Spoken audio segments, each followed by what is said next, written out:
All right, here we are in Bremen, Ohio, middle of freaking nowhere. So I'm on my way to go meet Casey Push. Casey Push is in that building, who is running for governor of Ohio against Vivek Ramaswamy. It will also require expanded relationships with India. And if you don't know who Vivek is, and I'm not just saying that because my name's Vivek Ramaswamy, I promise. He is a Indian American who is all about Ohio increasing our contact and relations with India. We actually, somebody on our team recently had the opportunity to talk to Vivek for a few moments, tell him to repent and accept the gospel, actually. Casey, on the other hand, seems to be more of the type that might support HB 370.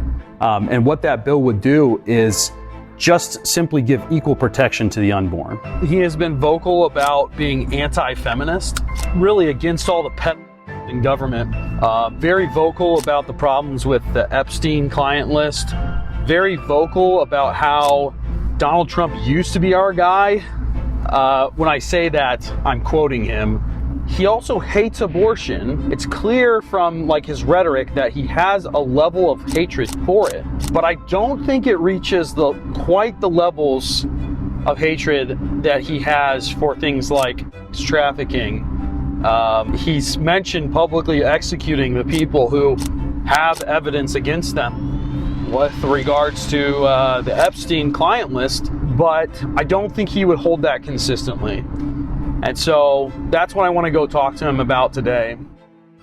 Yeah, so I had a question for you. I've been cooking up this for a while. I really appreciate you on a number of things. I love the rhetoric online about what's going on with Epstein.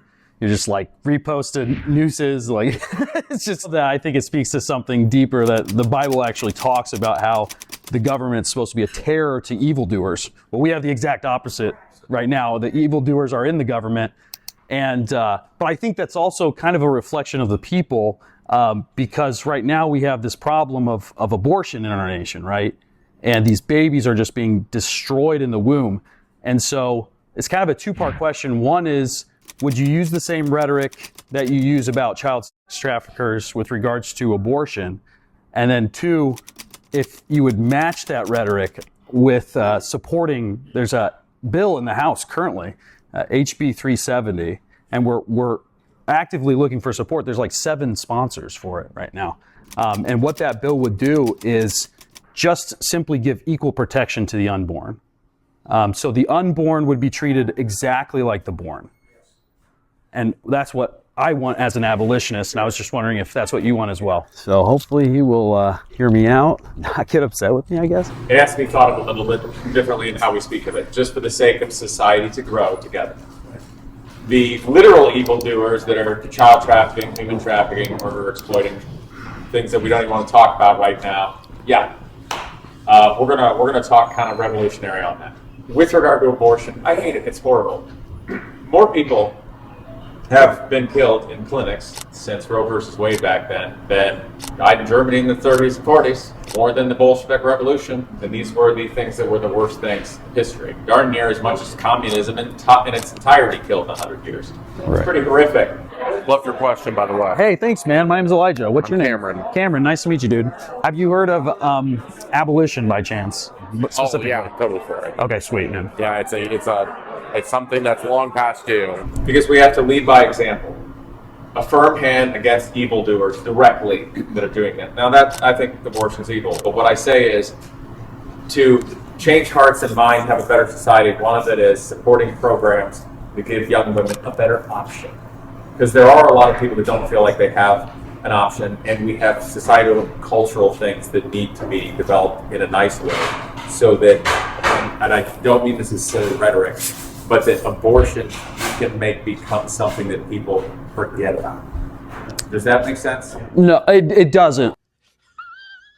The reason why is if you compare it to born people, so if any born person, for instance, and you say, hey, these guys have been in a gang, there's a culture of gang violence, there's a culture of killing people in there, and you come in and you say, hey, we actually have to change that culture. instead of just saying, no, killing and murdering is wrong. And if you're going to kill and murder people, the law is that you're going to be put in jail at least. And so if you simply use that same logic to any other situation in African countries, there's horrible things that I don't even want to mention here. Well, what should happen is that someone should just come in and say, that's wrong, it needs to stop immediately. Not, hey, that can continue going on. Let's slowly change the culture. Well, tens of thousands of babies die in our instance, right? Almost 40% of the women who are going to Planned Parenthood have had an abortion already. There's some other darker sides to the industry. Yeah. And one thing that I brought up is there's a lot of human child trafficking. There's a lot. We're on the crossroads of I-75 and I-80. If you say out of one side of your mouth, human trafficking is horrible, we have to stop the human trafficking, and then out of the other side of your mouth you say, nah, abortion, we can keep it going. The child sacrifice can continue. When child sacrifice is much more rampant, I go to the abortion clinic, I see it all the time. It's Actually, a child trafficking is much more rampant in the United States. than abortion? Absolutely. 20, 30, 40 times more. Absolutely. In Ohio? Ohio is the worst. How many number of kids have been don't human know the trafficked? number. One thing I want to do is deputize literally a task force of ex-special ops guys that are dads, specifically to target, hunt, track down child human traffickers. Well, why should we not try to change the culture in that scenario? If we're going to. Part of the culture you're speaking of will also change by virtue of that. Yeah.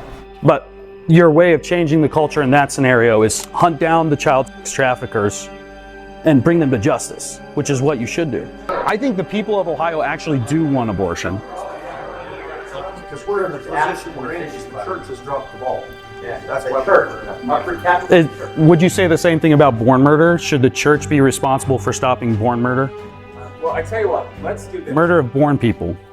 I think for the... Yeah, murder of born people. I thought he was saying that the church needed to change the culture, and then the culture would no longer abort their babies, and then the government doesn't need to be involved. What he was actually saying was that that the church needs to speak on abortion. And so that I agree with. He clarified it here. The church is absent when it comes to this. I agree with you. And unfortunately, in Ohio, 60% of the church supports abortion. Yes, I agree with you on that too.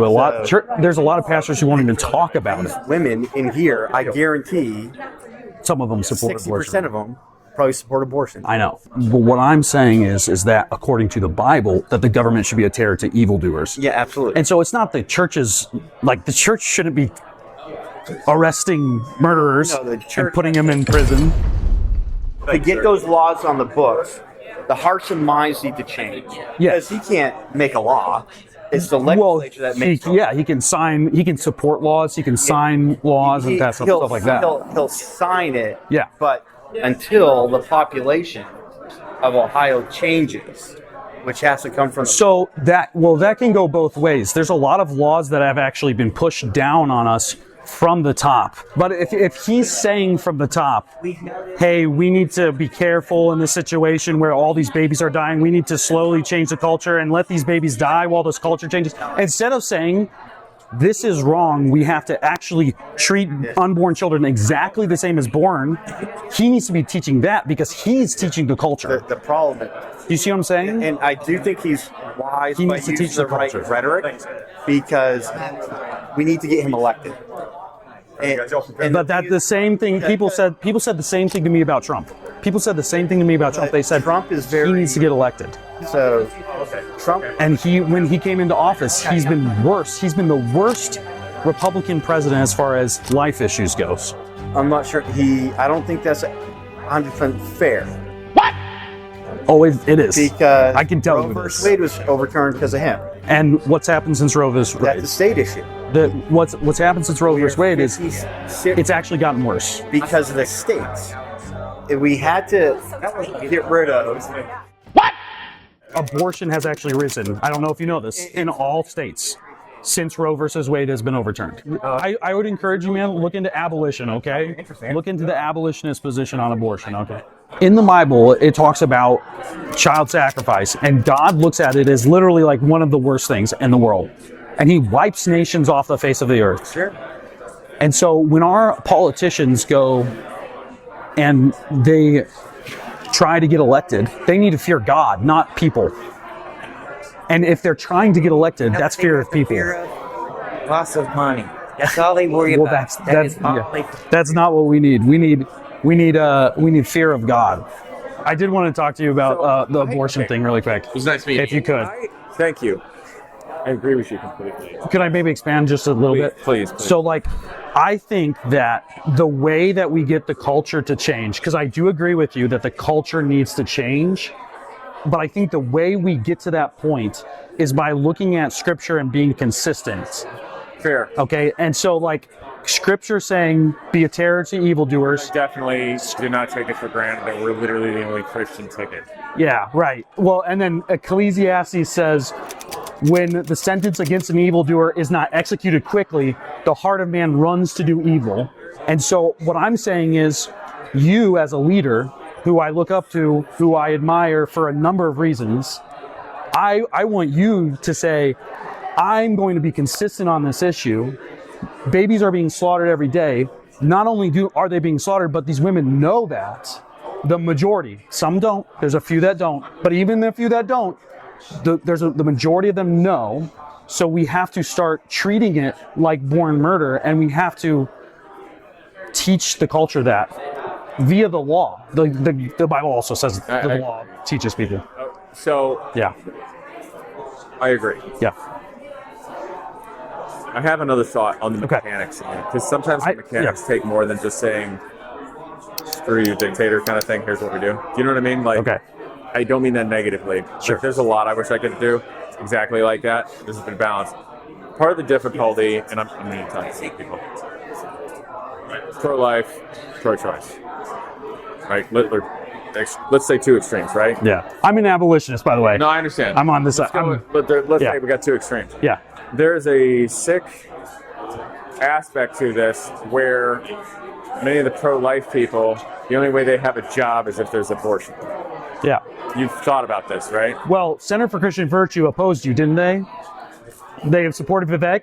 Yeah. You know what? You want to know what else they did? End Abortion Ohio, who I'm friends with those guys. End Abortion Ohio. They brought this bill. Matthew. Nice to meet you. I'm sorry, I don't want to take too much time, but they brought this bill, and Center for Christian Virtue, the bill, again, it's a page and a half long. You can read it. Very simple. Very simple. You should read it. 370, HB 370. They brought this bill, and who opposed it? Who lobbied against it? Center for Christian Virtue. What's up with that? Well, that's what I'm saying. We can't have Christians opposing bills that are saying babies are babies from the moment of conception. So with stuff like that with Yeah. Christians, why do you see Christians bending the knee completely to their beliefs? It's the pulpit has stopped. saying it like Yeah. No, you're good. The pulpit has totally abdicated teaching that the government has any role in life whatsoever.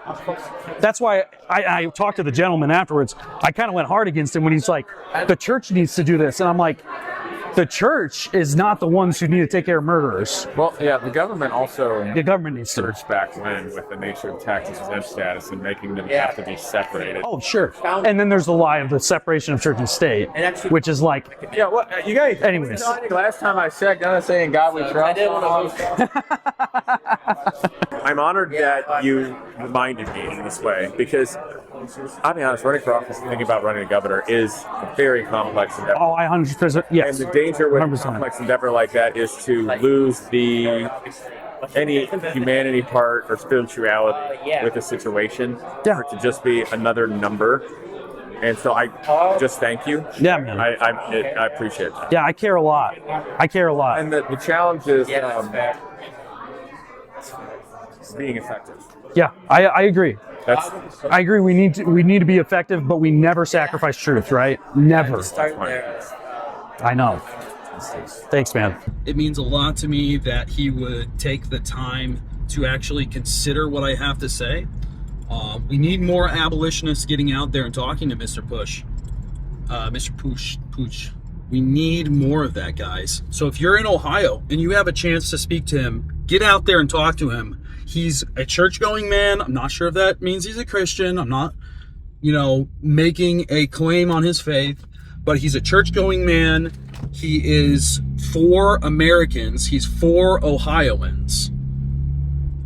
And I want to vote for the guy. I think that he's close to meeting the standards of Exodus 18. He's close. There's things I want you to change, Casey. I want you to stop taking the Lord's name in vain. I saw that. But I want to give him my vote. I want to get him to accept this position of abolition. I want him to understand that. I also want to be respectful of his time, and we only had so much time there. Undoubtedly, I'm going to see him again, and hopefully that'll be part 2. Did you know that someone at this college has been paid by Jeffrey Epstein? Do you know that someone at this college has been paid by Jeffrey Epstein and he still works here? Nah. He's actually the chair of the Department of Gynecology. His name is Mark Landon, and he took $25,000 from Epstein per quarter. You think that's a little sus? That's not a little, that's a lot. A lot?